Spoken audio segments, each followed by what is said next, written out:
Yeah.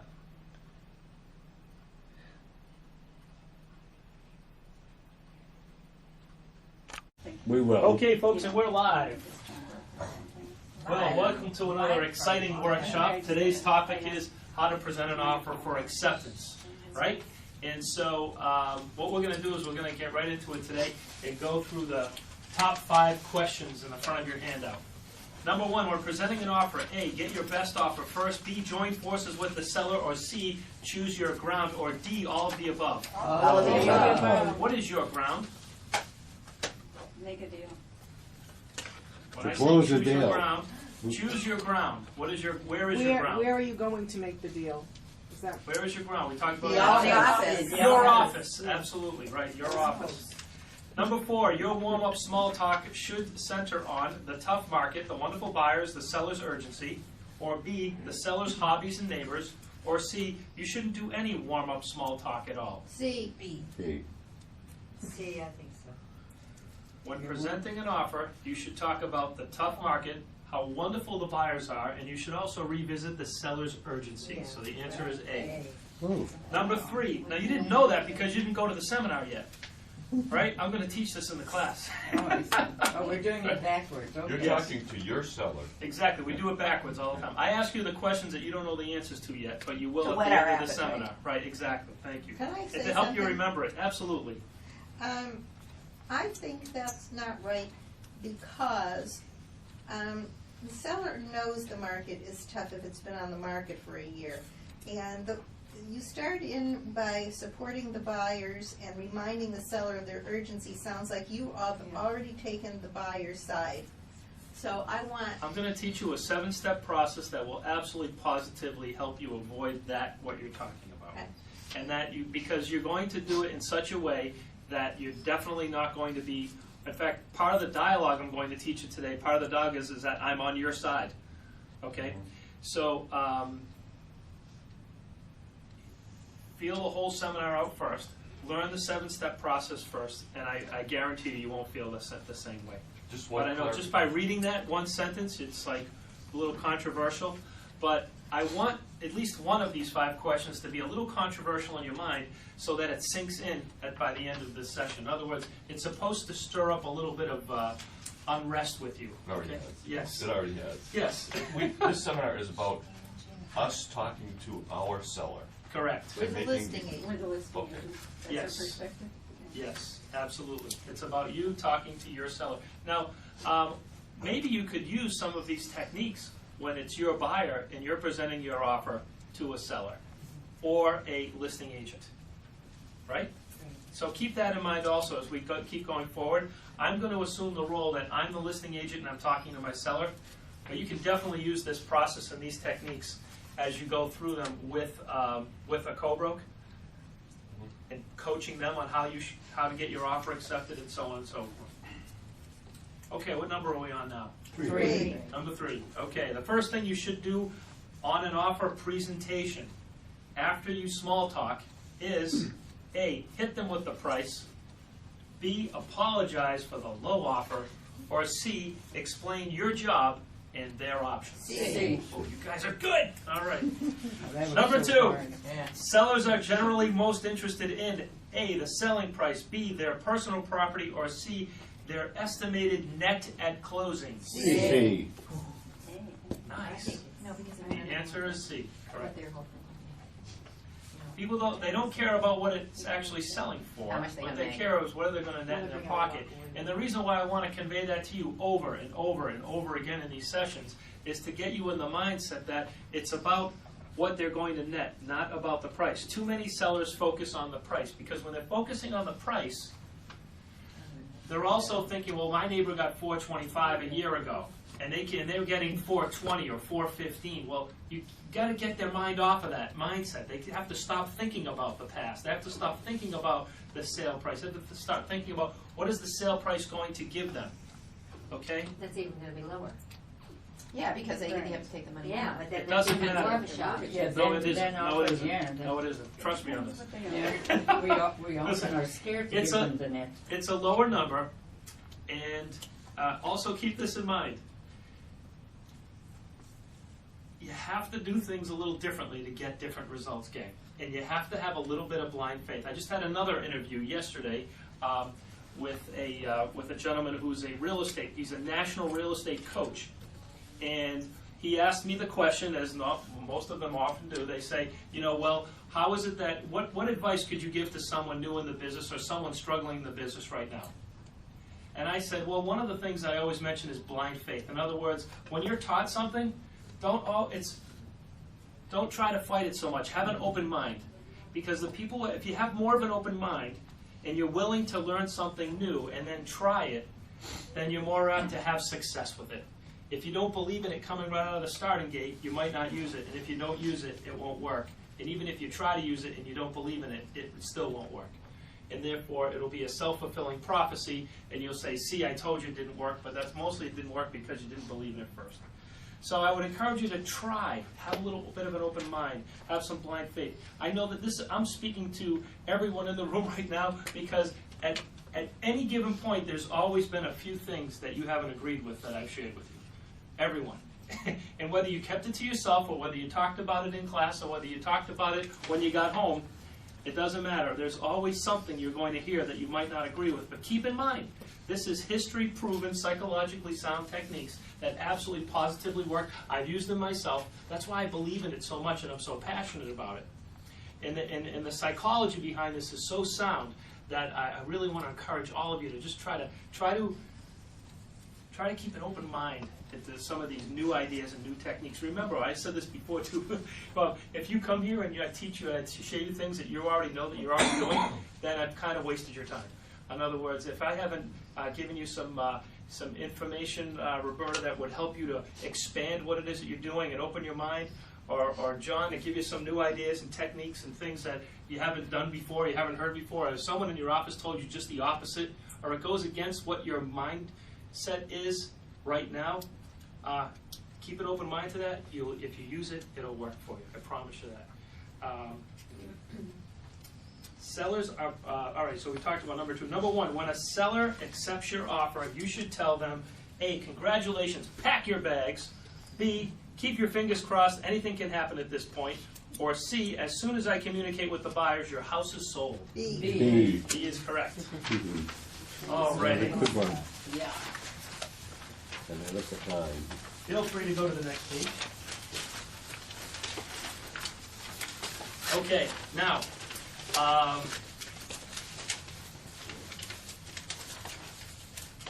set? Great. Now, there was this young gentleman who was a real estate agent in an office, and he went to his broker owner, who he really respected a great deal. And she was the broker owner of the office. And he went to her one day and he said, listen, I got a question for you. And she said, sure, what is it? He says, how do you get arthritis? And she thought to herself, wow, this gentleman trusts me so much that this would be a fantastic opportunity for me to get him to be a producer. So I'm going to use a little smarts here. I'm going to tell him something. So she said to the young gentleman, who's a young real estate agent, she said, well, listen, the way that you get arthritis is you have a negative attitude, you don't follow up, and you don't prospect.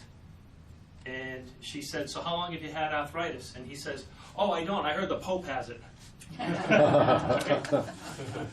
So anyway, listen, gang, here's what I want to share with you today. You can't talk someone into taking less money than they're willing to take. This isn't what this is about, okay? But you can follow a step-by-step process that will increase your odds of not getting a counter or a rejection, okay? So keep that in mind too before I get into the process, all right? We're not talking about getting a seller to take less than what they can take or what the property is worth or what you've explained to them what they would net when you first listed the property. But I'm going to share with you a 7-step process that will help you get more offers accepted versus rejected or countered. How many people want to learn that? Raise your hand. Yeah, me too, right? You must all be commission salespeople, am I right? On commission? All right. Number 1 is to small talk smart. You like that visual? Small talk smart. So I worked in putting some visuals together for you today in your handouts to help you remember the process, okay?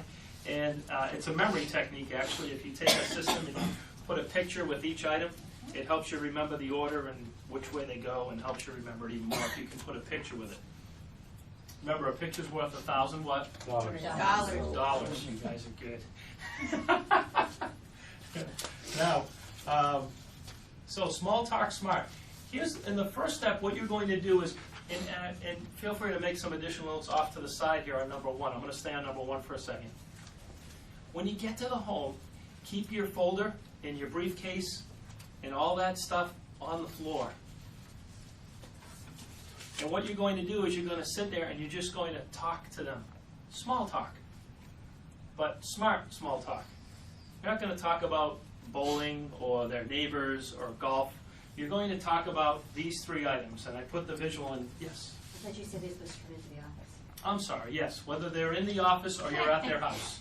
Absolutely, yes. Thank you. I'm stuck in my mindset here.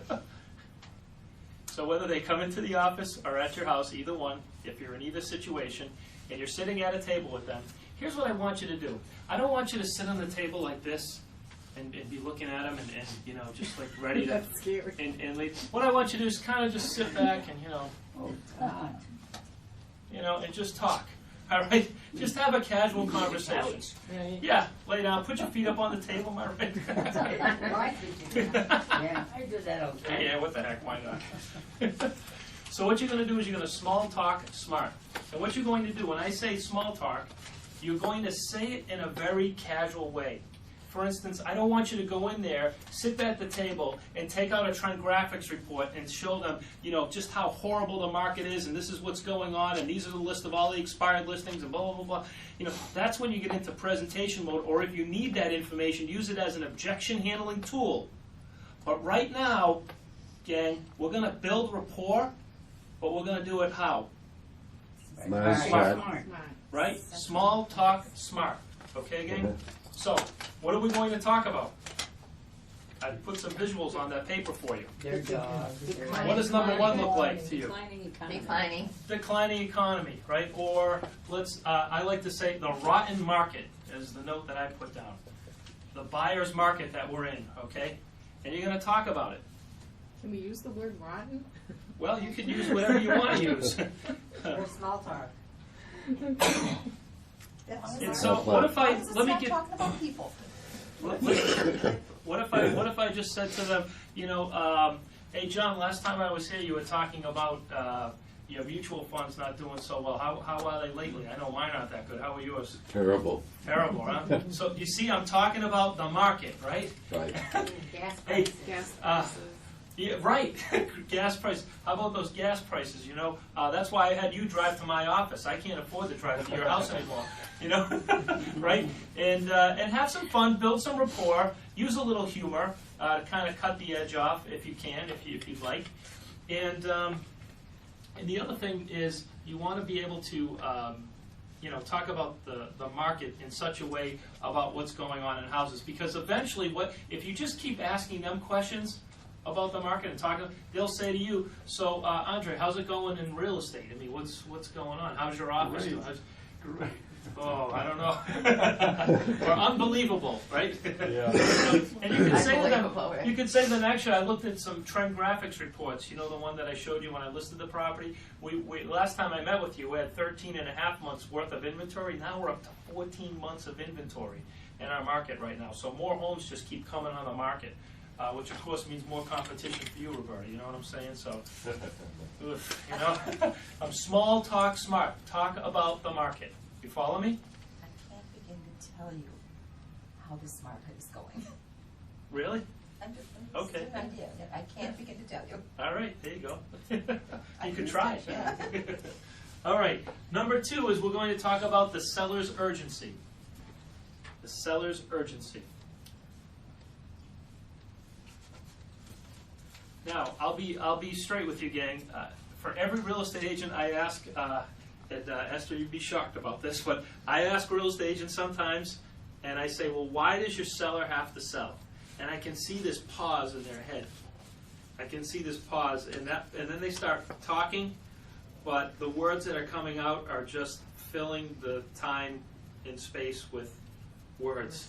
And I'm thinking they really don't know what the seller's true motivation is for selling. Now, I happen to know for a fact, gang, that you could definitely list a house for sale and not know what the seller's motivation is. I've done it many times myself as an agent until I got trained properly. Until I learned how to list them, but now I needed to learn how to close them. I needed to learn how to get more offers accepted, and I found one of my biggest problems was that I didn't know what the seller's real motivation was.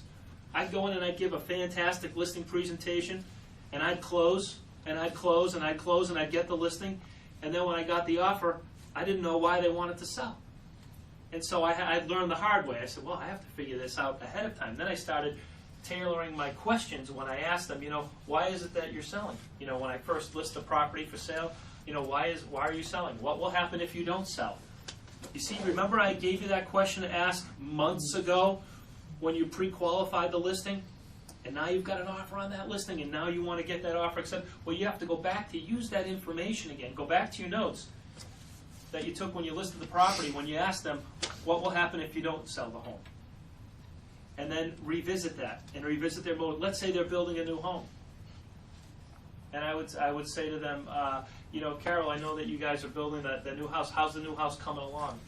And she says, well, they're framing it now, and so on. Oh, good. How long is the builder willing to wait before we get this under agreement? Oh, no, he'll give us plenty of time. And I say, oh, at the same price?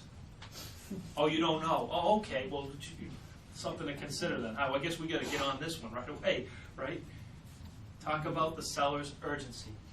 If you don't know what it is, and that's okay, don't be embarrassed. You're not alone. If you don't really know what it is, sometimes they'll tell you what it is in the beginning, but it's not really the whole truth. Yeah. Or it changes, right? Sometimes their motivation when you get an offer, they don't want to or need to sell. Right? They called you to sell their home because they couldn't afford their mortgage. Last week they hit the lottery. Do they need you anymore? No.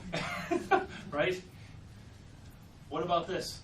Last week they called, 3 months ago they called you to list their property for sale because they were getting a divorce, but now the wife is going to buy out the husband and she's going to keep the house. Do they need you anymore? No. Things change, right? They can change the other way around where they can become even more urgent, where they have to sell. They have to sell versus they want to sell, okay? Time is going on, and they need to get the property sold. So here's what I recommend you do.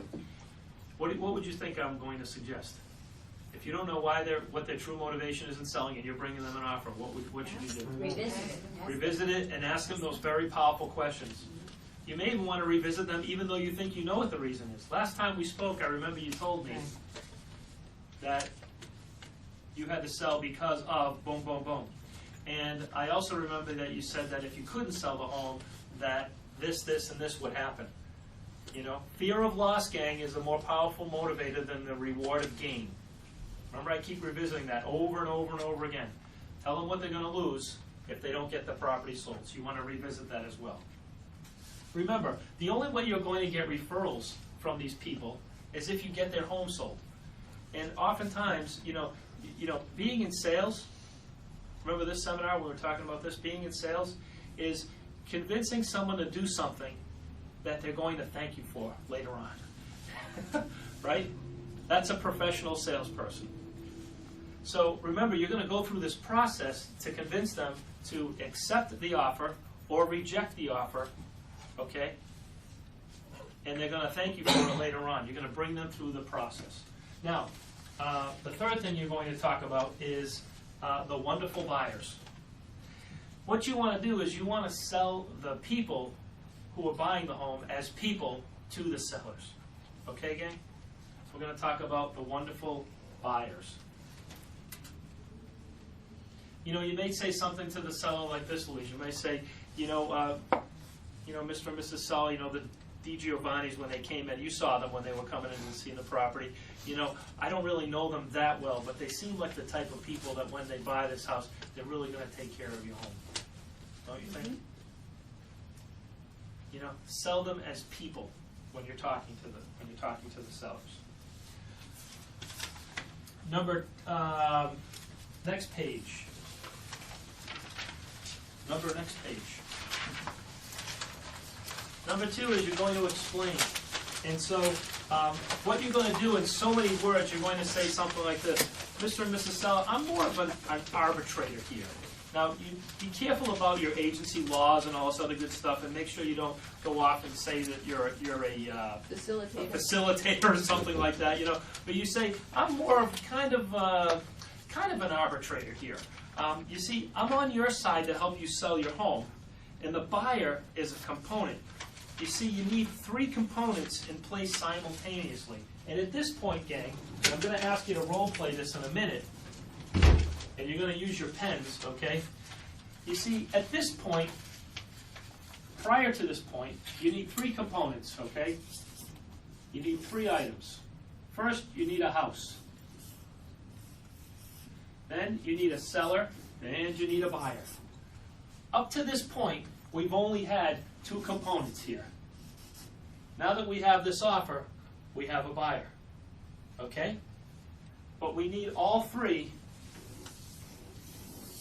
of these components in order for our transaction to transpire, okay? Today we have the 3rd component, and all the pieces are in place. So you draw a circle around it, okay? My job is to prevent the facts, to give you the suggestions you need so that you don't impulsively make a decision. Now watch this, gang.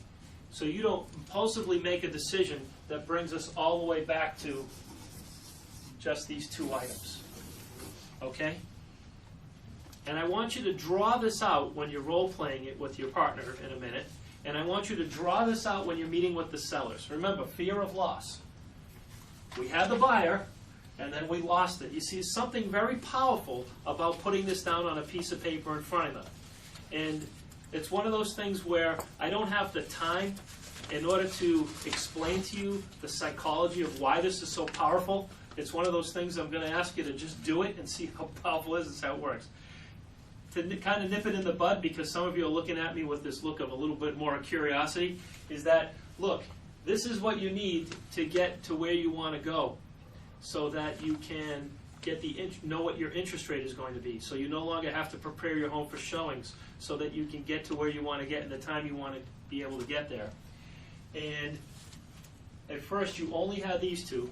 You need all 3 to make it happen. We have it, and now we're going to do something so that we don't impulsively get rid of and start all the way back to where we were 3 months ago when we first listed the property for sale. Okay, gang? You guys with me? Yes. All right. Now, that's going to be the dialogue that when you explain to them the first part. The second part, which is number 3, is you can accept you can accept the offer. This is what you're going to do. The first part is you're going to tell them what your job is. Your job is to explain the facts so that they don't make a decision that'll bring them back to just the 2, right? The second part is you're going to explain to them what their job is. You follow me? And in so many words, you're going to say something like this. You can accept, and the benefits are obvious. No more showings. You move to the new house. You know what your interest rate is going to be, et cetera, right? Or you can reject the offer. I'm not sure what the rates are going to be. It might take more time to get your property sold if you reject the offer. And oh yes, there is such a thing that we call in the industry as a counteroffer. And by law, that is otherwise known as a rejection. Okay? So what you need to contemplate tonight is to say yes or no. Accept or not accept. Oh yes, there is one of those things in our business called counteroffer, but according to Massachusetts state law, that is a rejection. When someone counters, they're rejecting the offer. You follow me? You need to listen and stop. Here's what I would ask you to do. Stop thinking that the seller knows. The seller knows, the seller knows. Whether they know or not, they need to be reminded. You need to be reminded of things. I need to be reminded of things on a consistent basis. You have to revisit the facts. You have to go through the process in order for it to work. Yes, Roberta. I'm having a hard time with this because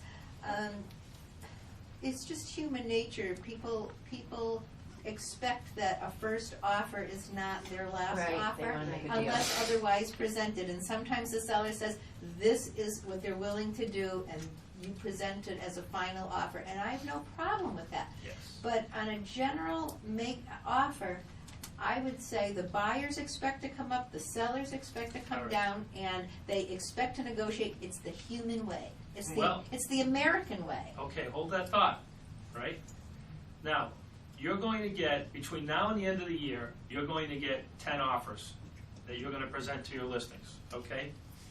7 out of 10 of those offers are going to be the way that you just described it. That will probably happen, okay?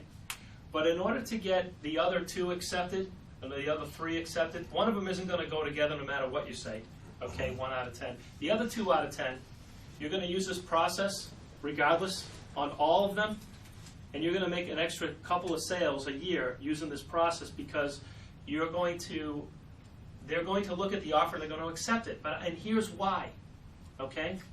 Here's why. They already got an offer before and they played the negotiating game and they lost 2 buyers. And now they're afraid. They don't want to. See, you don't know what they're thinking. Here's a huge item of coaching that I always have to go through with anyone that I'm coaching. And that is this. It is complete, like you mentioned, human nature, the American way. It's just the way it is, right? And what happens is you have a situation where.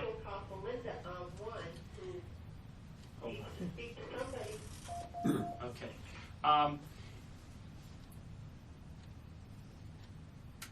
As salespeople, when I get a new salesperson, here's the first thing I tell them.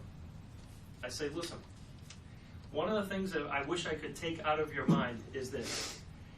Everybody thinks that everyone else thinks the same way that you think.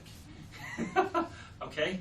So because it's my nature to barter and to negotiate and to never come in with a realistic offer in the beginning, I'm going to negotiate.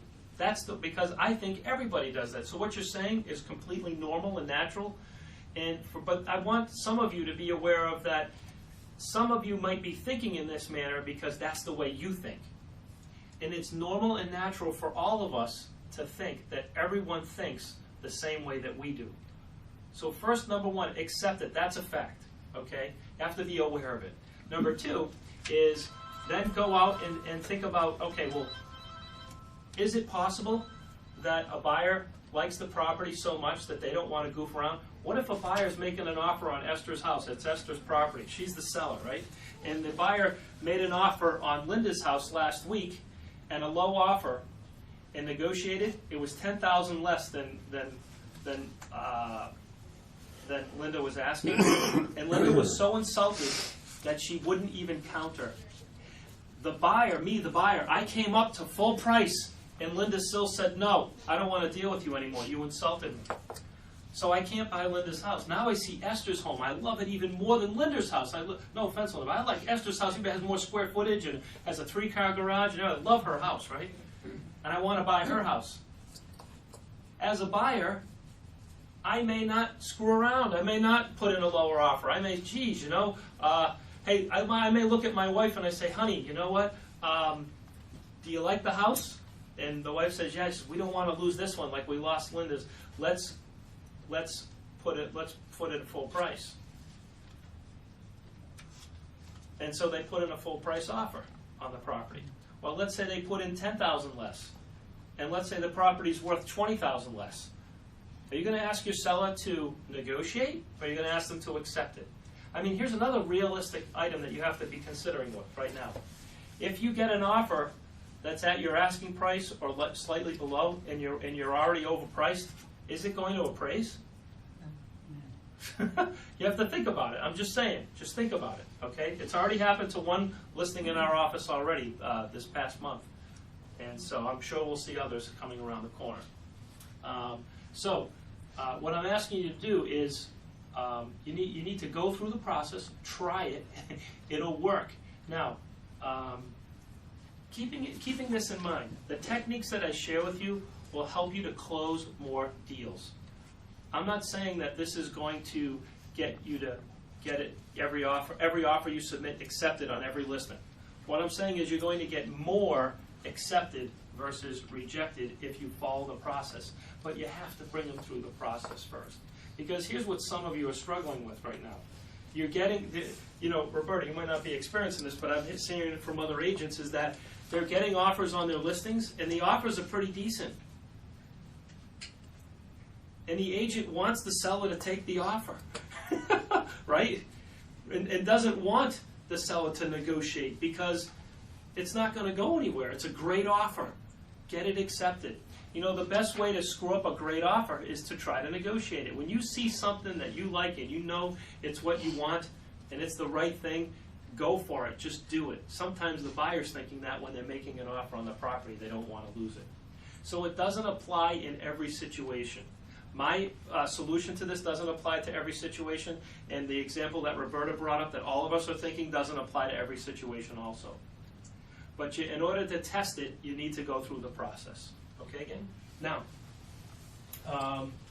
it's not shocking that some of you have a problem with some of the things that I teach. You know, it's not shocking. Not that you have a problem with it, it's just it's uncomfortable because it's unnatural for you. It's not typical, it's not what you're used to doing, so it's going to feel a little uncomfortable. But that's part of growing, right, gang? Yes. Right. Part of growing. Okay. So, all right. So those are the two dialogues. And before we role play this, I want to go to number 4. Number 4 is show them the highlights of the offer. So I drew a picture of I put a picture of a highlighter in there to remind you that what you want to do is you want to hit the highlights of the offer. Don't read the whole offer word for word. Talk about this is what they're offering. Talk about time. Very important. Write that down. Talk about time.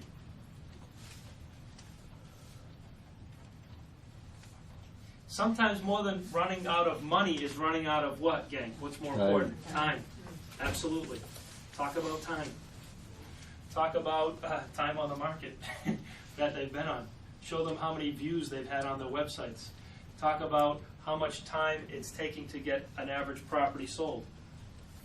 Talk about how much time it takes for properties to be on the market, and then they eventually end up expiring. Yes, Roberta? The other thing we talk about time is we're getting into the holidays, or whatever the thing is, we're getting into something. Right. We're getting into the summer months. We're getting into the fall month. Whatever the Peak thing sales is. season is past us. Yeah, we're past the season. Right. Prime season. We're heading into spring. We're going to have a lot more competition, right? Right. We're heading into summer. Oh boy, it's going to be really People are slow. gone. We're gonna miss People the are on market. vacation. We're heading into fall. Oh, people are going to be busy with school. Oh, we're heading into winter. People don't like shopping during the holidays. You know? It's always something, right, Roberta? Right, something. Good point. She's Make it good. work. Okay. So after you hit them with the highlights, go to step number 5, and that is explain the net. Explain the net. Gang, I can't tell you, sometimes some of you come to me with a problem, and that problem could have been solved by using a net sheet. I mean, I can't tell you how many times I've met with agents that come into my office, and unfortunately those agents that have all these problems aren't in this room, and they don't watch the DVD. These are the ones that have these problems.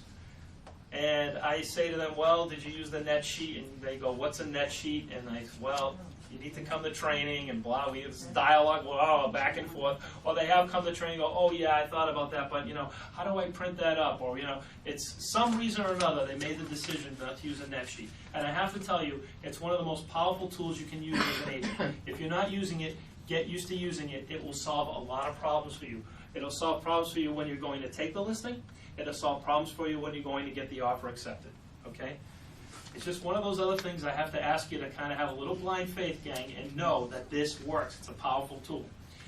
And when you're using and you're explaining the net sheet, you want to use phrases like, oh, somewhere around, or thereabouts, or something kind of somewhere around this range. There's an old Latin phrase called annus protectus. I don't know. Are you with me?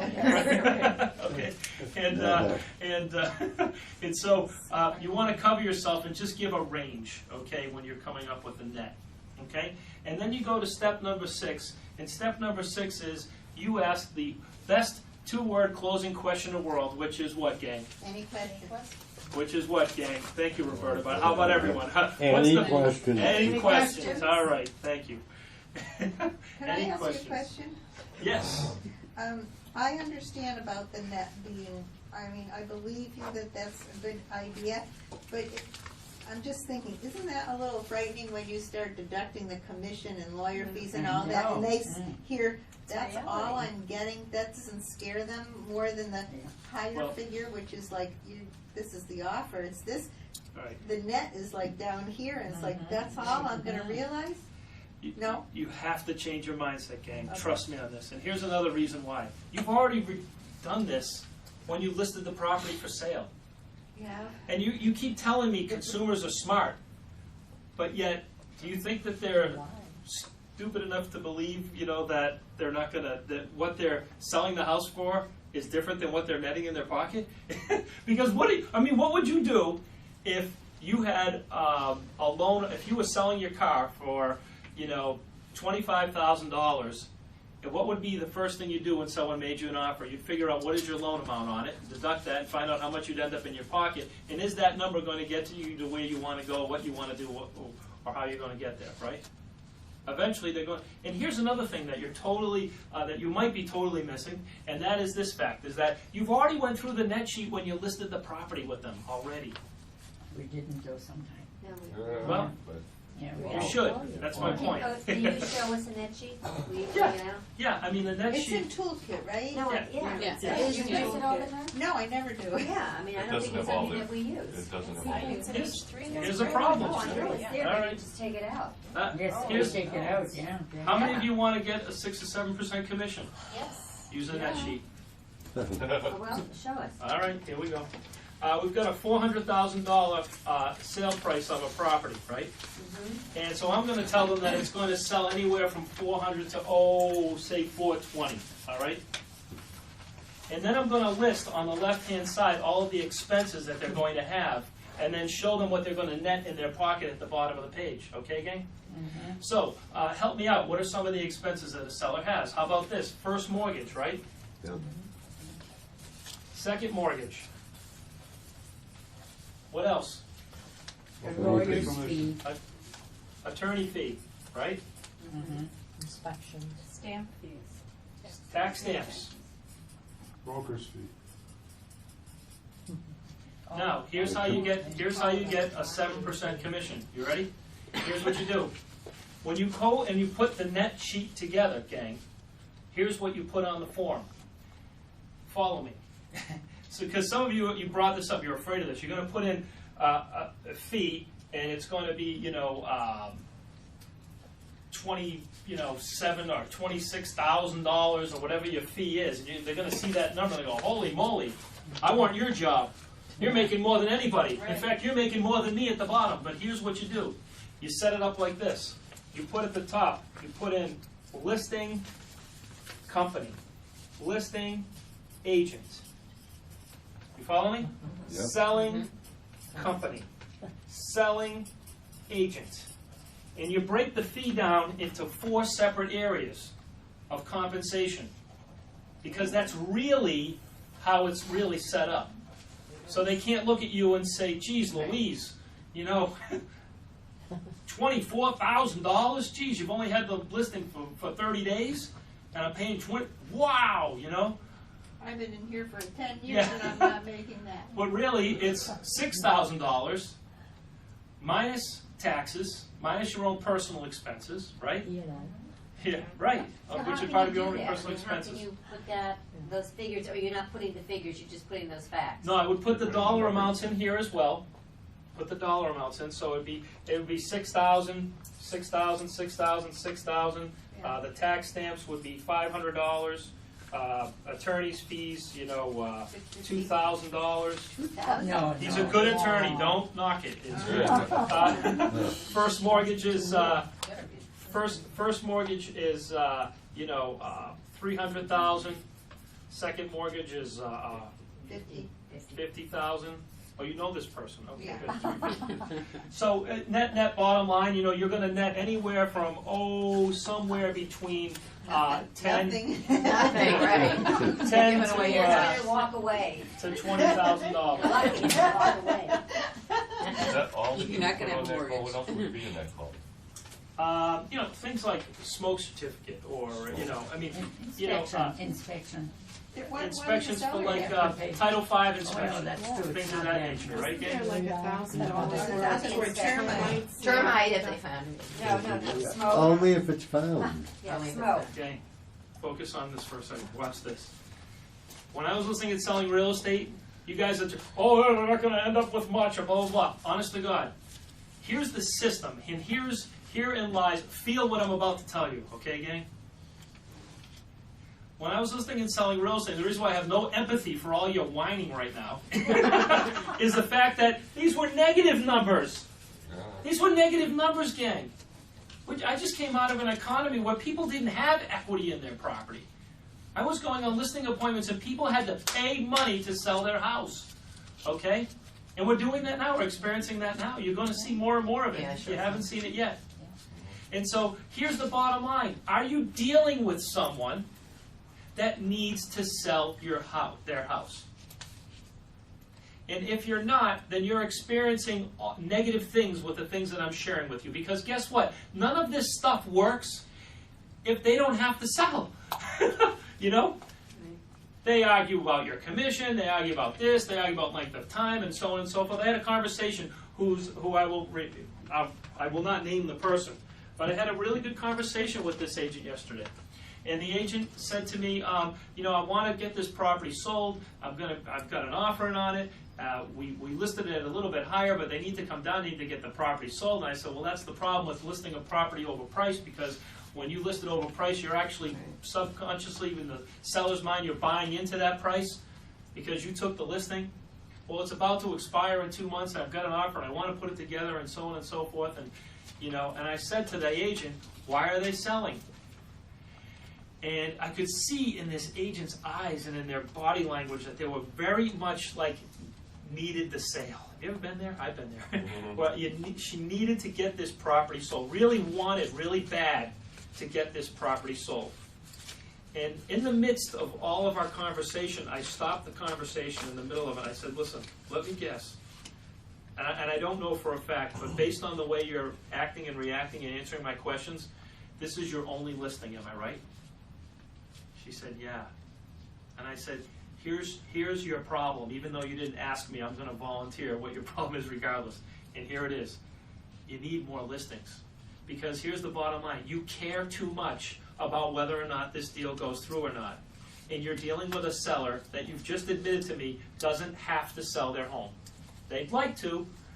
What is the reason? Well, the house is too big. It's too much for her to take care of. But still taking care of it. Still not a big problem. The money's not a problem. The time is not a problem. And she said, and then the seller tried negotiating the agent's commission down. Well, I'll relist with you in 2 months if you lower your commission. And they said, well, I'll lower my commission if you lower your price. And I thought, why would you say that? Aren't you already lowering your commission when they lower the price, right? And shouldn't you hire an agent based on marketing services, not on price? Didn't we learn that too, gang? Yeah, she didn't go to that seminar. But anyway, gang, you know what? You have to, if you're dealing with problems and objections and things like, oh, that doesn't work, John, that's because you're dealing with people that don't have to sell their home. If you're dealing with someone that absolutely positively has to sell their home, then all this is fine. These negative numbers are fine. You getting 6 or 7% fee for service is fine. And it's part of your premier service is offering them a net sheet. I think it might even be in our premier service. Yeah, it's in there. It's what every new agent is trained on in our company. Is you make sure you get this net sheet and put them out there. You don't want them to be surprised, right? I mean, this is the bottom line. Would you rather know now that they can't afford to sell their home, or when you get to the closing? After you walk through the home inspections, the appraisals, and you put everything, and you already spent the commission, You don't want them to be surprised, but more than that, I don't want to be surprised. Exactly. Yeah, exactly. Keep in mind, gang, it works. Now, here's the thing. If you're not experiencing enough success with these systems and programs, I would absolutely say that you're not going on enough appointments, you don't have enough listings, you don't have enough people that are in your listing, Tori, that have to sell their home. John, I've got 4 listings, they're not moving. Look at the motivation of the sellers. If they don't have to sell their home, then here's what I would ask you to do. Make an appointment, go to them, show the David Knox Pricing Your Home to Sell video, put in front of them 2 MLS data form sheets. One says price adjustment on it, circled, with the new price adjustment. The other one says canceled. And ask them to sign one. Either way, you what? Win. You win. Either way, you win. Right?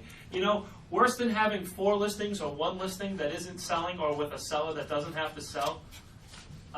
The only thing worse than having no listing at all is having listing or listings And don't sell. that don't sell, and you have sellers that don't want to sell. It rips the heart out of you. It takes away your motivation. It bums you out. It causes you to work for less money per hour.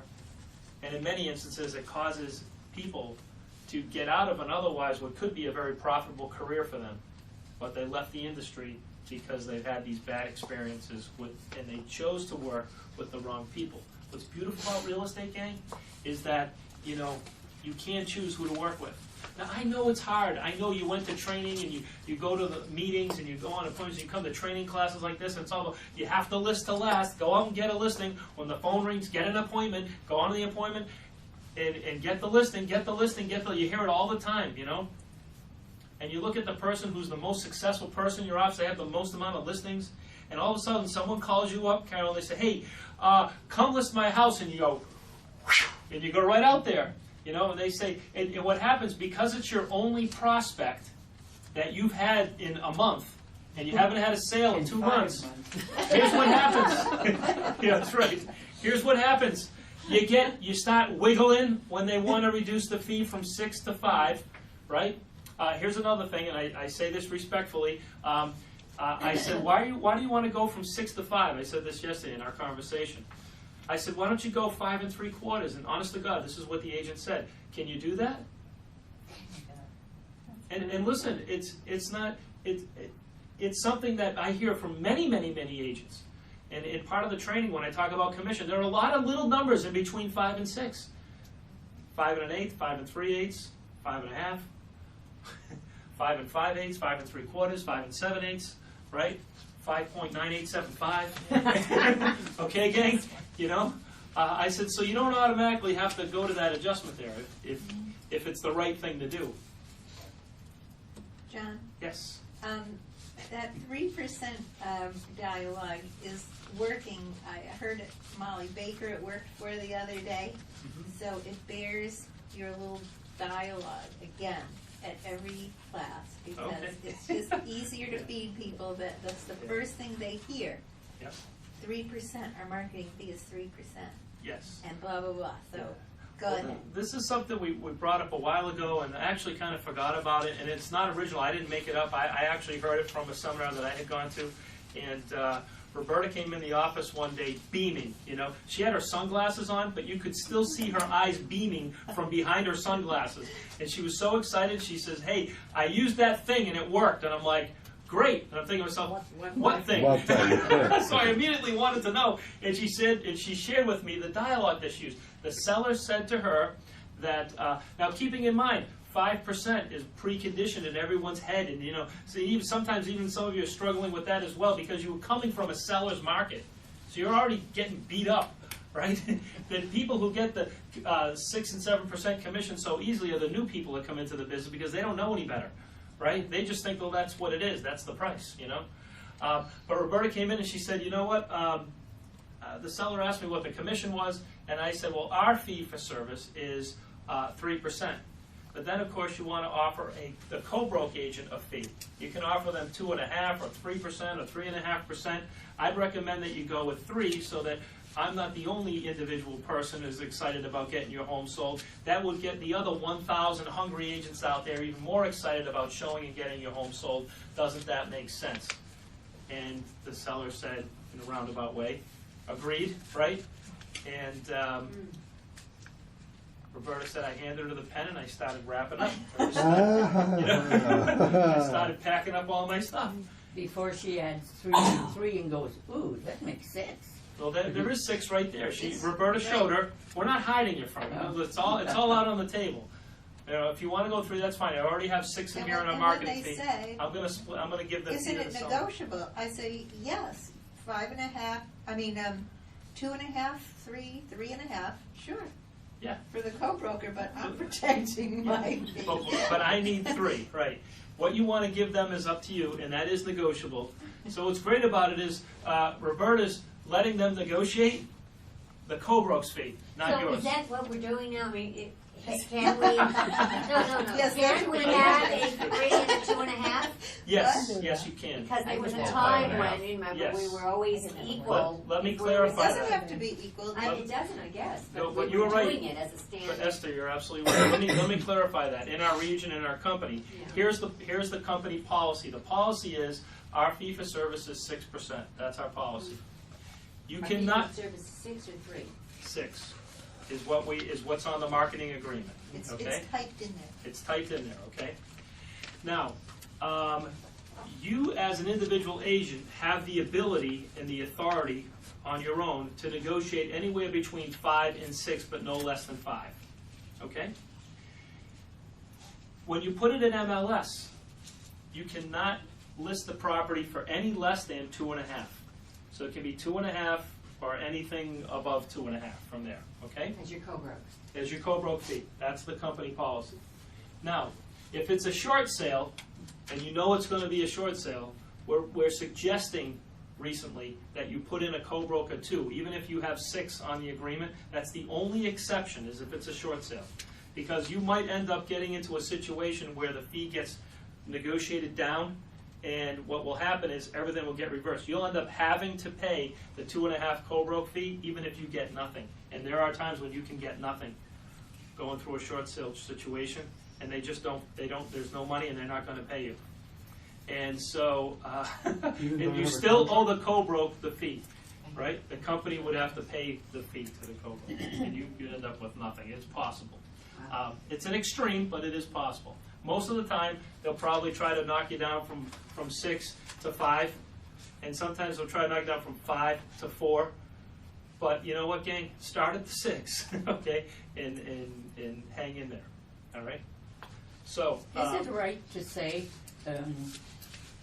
I need to have the 3%, but I think we should do 3% also for the buyer, because the buyers look to see what amount, and if there's 10 houses competing in the same price range, often they'll look at it and they'll go to the one that's paying 3 instead of getting 2. It's a very good point Is you brought that up. bad to do? Yes, and thank you for bringing it up. You can't tell a seller that we as real estate agents aren't going to show a property because it's a lower fee. Yeah. But what I like to use is these words, and listen to the words very carefully. Mr. and Mrs. Seller, if you were an agent and this is how you made a living, which one of these 2 properties would you be most excited about putting under agreement? Right. So I never say the words, hey, you know, they're not going to show it. Of course they're going to show it. I mean, if I had a buyer, I'd show it, you know. And maybe there are agents out there who shouldn't, but that's illegal. That we're not, and agents aren't supposed to do that. So I explained to them, and I tell them the truth. Yeah, I'd be more excited about getting that property in agreement. Or you could say this: which one would you show first out of these 2 properties, right? Okay. So that's fine too. So explain their net. Number 6 is what? Any questions? What's number 6? Any questions? All right. And number 7, you hand them the pen and wrap up. You hand them the pen and you use your closing dialogue, however, whatever it is you like to use that's comfortable for you. All you need to do now is simply approve this form right here.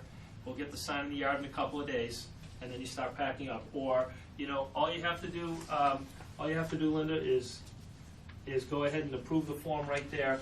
And don't lose that pen. I paid $1 for it. Okay. All right. Thank you. All right. Press hard. Cheap carbon. Right. And just move on. Move on to and start packing up. Now, what I'm going to ask you to do is go to the page where we have page 3 in your handouts, where you have the 2 dialogue. And what I'd like you to do now is I want you to role play this, but with each other. And here are going to be the groups, okay? Now, if you would look up here for a second, please. This is the page you should be on. I'm going to tell you who your partners are, and then I'm going to explain to you how I want you to role play this, okay? So it's going to be partners, partners, partners, partners, okay? Partners, partners, and I'll role play with Roberta, okay? And so here's what you're going to do. You're going to turn to the person, one of you, the person closest to the door is the person who speaks first. How's that? Okay? And, okay, the person closest to the door, raise your hand. All right? Now, Is this kindergarten class? you know what? Mark, you'd be surprised. I think Andre raised his hand. No, I just scratched my head. Oh, you just scratched his head. Okay, so here's what we're going to do. When we get to the point, I'm an arbitrator here. I'm on your side to help you sell your home. The buyer is a component. We need three components in place simultaneously: the buyer, the seller, and the house. At that point, you are going to draw on a piece of paper, any piece of paper you have, what I drew up here. Okay, gang? And talk about it as you're reading the dialogue and draw it on the paper at the same time. And then you're going to move on to the dialogue under item number 3. You can accept, and the benefits are obvious, no more showing, blah, blah, blah. And here's what I would ask you to do. For the sake of time, please do not add in your own words. Just simply read the words that are here, okay? And the person that is listening, all I would ask you to do is listen and don't have a conversation back. We call this positive role play. And what you want to do is you want to practice what it is that you expect to get for results. And so what I want you to do, and for the sake of time, for the sake of practicing it the best way, is the person that is listening, don't say a word. The person that's talking, just read the exact words, and then make sure you do the diagram, the dialogue. Okay? Okay. Ready? Go. Okay. I'm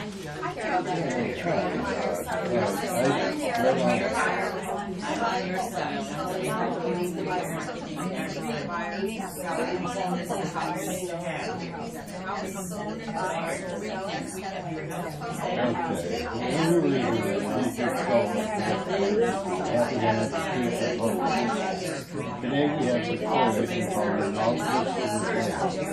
My job is to present the fact to give my assessment so that we don't impulsively make a decision to take this back to step 2.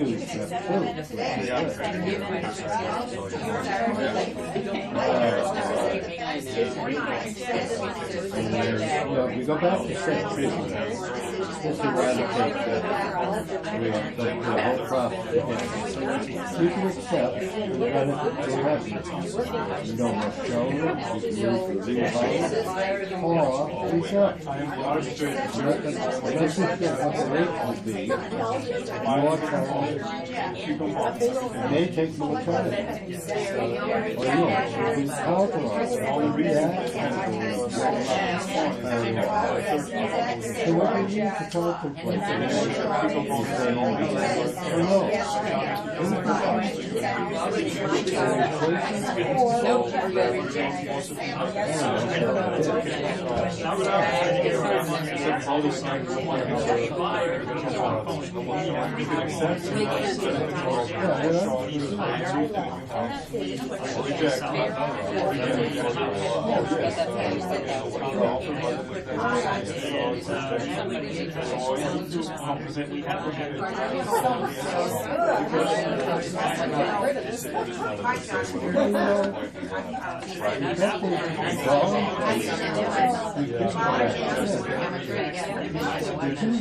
Compulsively make a decision that takes us all the way back to these Now, you can accept the benefits are obvious. And you're not sure what rates are going to be on the side. Might take more time to sell.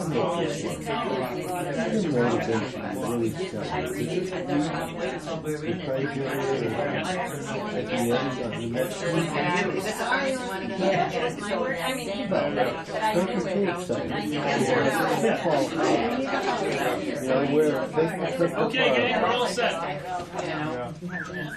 Okay. If you can hear my voice, say yes. Yeah. Yes. All right.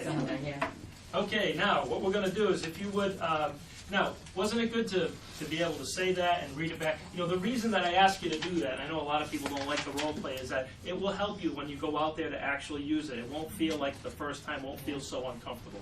I'd rather have you feel uncomfortable in here than when you go out in the field and you're actually talking to the seller, okay? Now, on the next page, I'd like you to do is put your name down and put your office, and, yeah, the next page. Okay, at the top of the page, what I want you to do is I want you to put your name and your office, and I want you to answer the question, how would these workshops help an agent in this business today? And the person who has the best one will receive a lottery ticket. I will personally go out and buy it and mail it to you, and I will notify all of you as to who the winner is. Oh, Okay? And I wanted to get these I'm actually going to use these for recruiting purposes, for two purposes. Number one, recruiting other agents who need to be in this class to get them to come into this class, because as independent contractors, you can't make me do anything. I'm an independent contractor. So I want to get them to come in here willingly. And secondly, I also want to use this when I'm recruiting people from other companies or people who are newly licensed, giving them some really powerful reasons as to why they should join our company and have access to this information. Whereas if they go somewhere else, they're not going to get the same information that you're getting here today. Okay, gang? are we doing this right now? Or Yes. Yeah.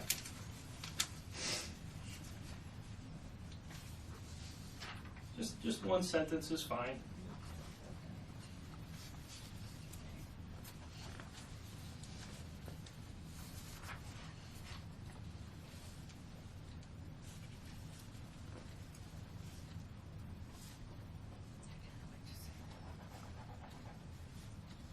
Yeah, if you get a brain cramp, you can I don't know just what send it to me say. later There are or too many email it to me. things. That's fine, yeah.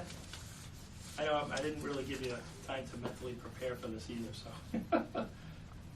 But you don't have to, if you can't think of, if you have too many wonderful things to think about going through your mind right now, just, you can let me know later. Okay?